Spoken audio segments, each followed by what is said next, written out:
Assalamualaikum warahmatullahi wabarakatuh. Hari ini saya akan menjelaskan tentang pengaruh Barat di Asia Tenggara.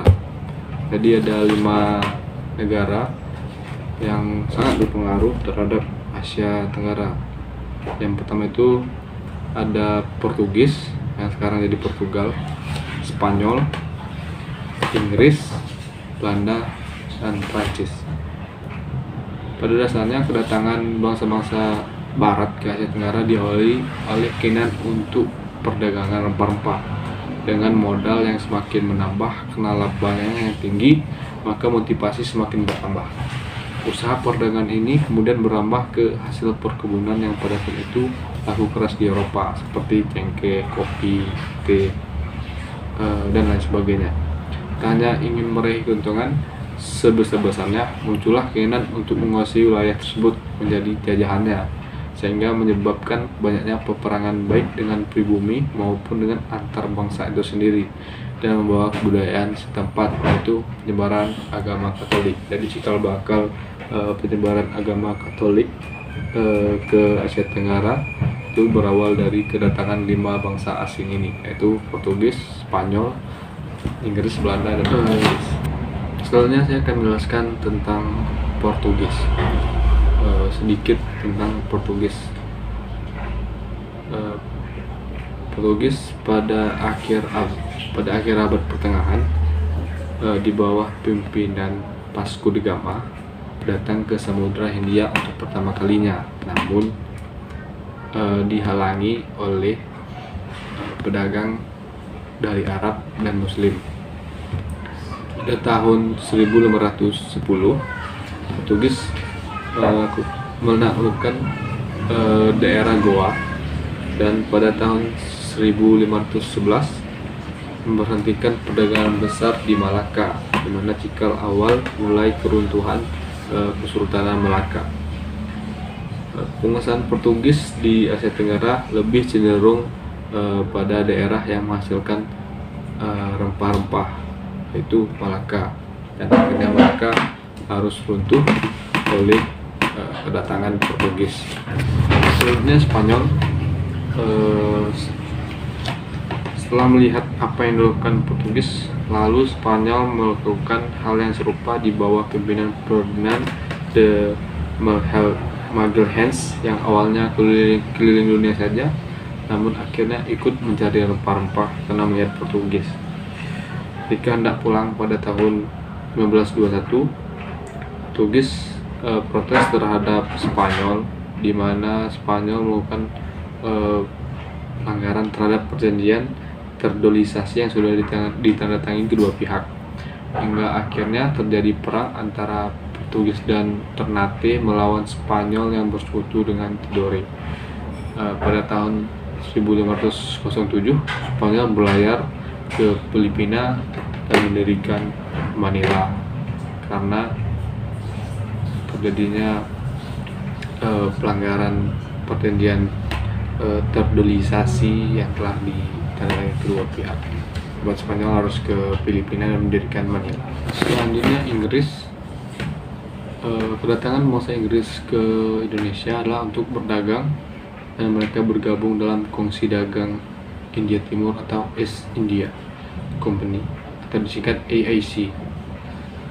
Orang kebangsaan Inggris yang pertama kali datang ke Indonesia adalah Francis Drake dan Thomas Cavendish pada tahun 1579. Mereka mengikuti jalur pelayaran Ferdinand Magellan dari Spanyol, yaitu dari Eropa berlayar ke arah barat sampai ke Ternate. Mereka membeli rempah-rempah dari Ternate dan menjual kembali di Inggris. Melihat betapa berharganya rempah-rempah yang berhasil dibawa pulang, maka Ratu Elizabeth lalu mendirikan AIC pada tahun 1600 dan memberikan wewenang kepada AIC untuk mengurus perdagangan di wilayah Indonesia. AIC yang bermarkas di Kalkuta, India, kemudian datang ke Indonesia dan mendirikan kantor-kantor dagang pada tahun 1604, antara lain di Ambon, Aceh, Yogyakarta, Banjar, Jepara, dan Makassar. Pembentukan AIC ini menimbulkan kekhawatiran di kalangan para pedagang. termasuk Belanda. Mereka yang sebelumnya saling bersaing kemudian bersepakat untuk membentuk VOC atau Kongsi Dagang Hindia Timur pada tahun 1602 untuk bekerjasama menghadapi Kongsi Dagang Inggris. Dengan perkongsian ini, konflik antara perdagangan Belanda dapat dihindari dan mereka dapat lebih kuat dalam kompetensi dengan AIC tersebut. Kedatangan Belanda ke Asia Tenggara tepatnya Indonesia berawal dari pedagang Belanda yang hanya bisa membeli rempah-rempah di Portugal, namun mereka masih dapat keuntungan menjual lagi rempah-rempah itu kepada negara Eropa Utara yang jauh dari negara Portugal. Namun situasi berubah saat terjadi perang agama antara kaum Protestan termasuk Belanda dan melawan kaum Katolik termasuk Spanyol dan Portugis. Ditambah dengan perang kemerdekaan Belanda yang ingin melepaskan diri dari kekuasaan Raja Spanyol Philip II yang mewarisi Belanda dari ayahnya. Kondisi ini membuat Belanda tidak bisa lagi membeli rempah-rempah dari Portugis di Lisbon, sehingga mereka terpaksa mencari alternatif jalur perdagangan atau mencari rempah-rempah sendiri. Para pedagang Belanda kemudian mengumpulkan modal untuk biaya pengiriman kapal, ditambah dengan peta yang dibuat oleh Petrus Pelentius.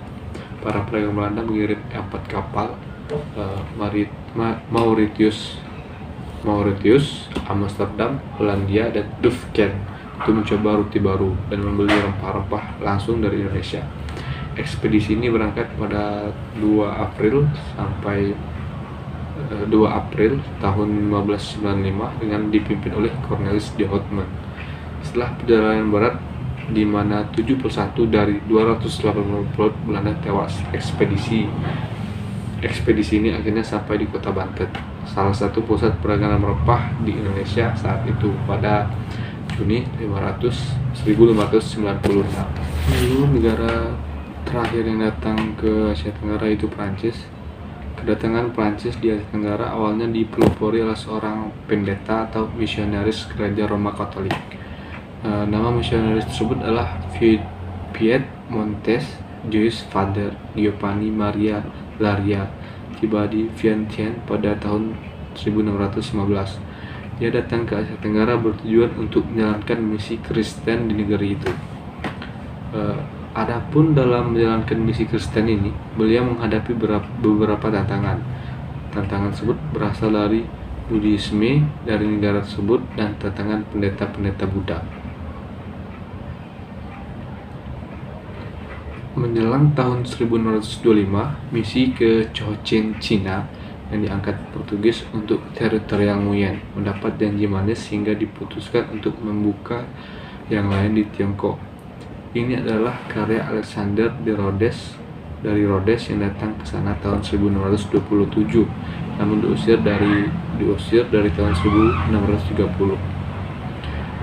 Melalui Alexander de Rhodes, Prancis mulai memasuki misi di Indochina.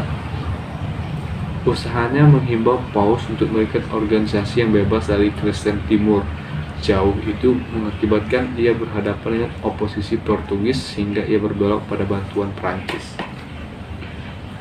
Ia memberikan dorongan hingga bentuknya Société des Missions Étrangères, masyarakat misi luar negeri atau asing. Perkumpulan itu telah didirikan di Paris pada tahun 1659 dengan tujuan melaksanakan tugas misionaris bebas dari Jesuit di Cina, Annam, dan Tonkin. Kemudian pada tahun 1662 Prancis mendirikan basis operasinya di Ayutthaya. Dari sini masing-masing dikirim ke Kamboja, Annam, dan Tonkin. Misi di Prancis di Ayutthaya telah mengirim pulang ke negerinya hasil suksesnya yang menyebabkan istana Versailles dengan senang dapat harapan yang merupakan perubahan agama orang Siam menjadi Kristen sangat terbuka. Meskipun demikian, oposisi dari kedua Jesuit dan Portugis mereka tetap melakukan dan Lambert de la Motte dan Palu tetap memimpin usaha. Tetapi mereka berbuat hanya menyempatkan sebagai pedagang yang bekerja sama dengan Compagnie des Indes Orientaux atau perusahaan Hindia Timur. Meskipun demikian, oposisi dari kedua tersebut tidak berjalan lancar ketika pada tahun 1682 Belanda memaksa semua saingan Eropanya untuk meninggalkan Banten segera. Setelah itu Roma melarang misionaris terlibat di dalam perdagangan yang sangat mempengaruhi keadaan Prancis di Vietnam. Kegagalan campur tangan Prancis di Muang Thai menyebabkan keruntuhannya, dan pada tahun 1693 Visayas Timur pindah ke Dominikan Spanyol di Manila. Di pengaruh bangsa Barat di Asia Tenggara bisa dilihat dari pengaruh bahasa, di mana bahasa orang Indonesia masih hampir sama dengan kata-kata benda di Portugis. Lalu pengaruh yang lainnya itu akulturasi budaya seperti di Portugis, lalu agama baru seperti Katolik, Kristen, Protestan yang sangat berkembang pada saat itu di Indonesia dan di Filipina, hingga akhirnya Filipina sangat kental dengan budaya Portugis atau negara Eropa yang sangat berlatar terbalik keadaannya dengan Indonesia yang ke arah ke Arab-Araban, lalu Malaysia juga Melayu ke Arab-Araban, Thailand yang berpengaruh, Thailand, Vietnam, Laos, Myanmar, Kamboja yang sangat lebih ke arah India dan Cina. Lalu pengaruh lainnya seperti mulai didirikan sekolah, bukan sekolah Islam tapi sekolah seperti pada zaman Belanda itu ada sekolah namanya HIS. Lalu sekolah itu didirikan untuk para calon pekerja. Setelah lulus dari sekolah itu, mereka akan direkrut untuk bekerja untuk perusahaan VOC, AIC ataupun lain sebagainya.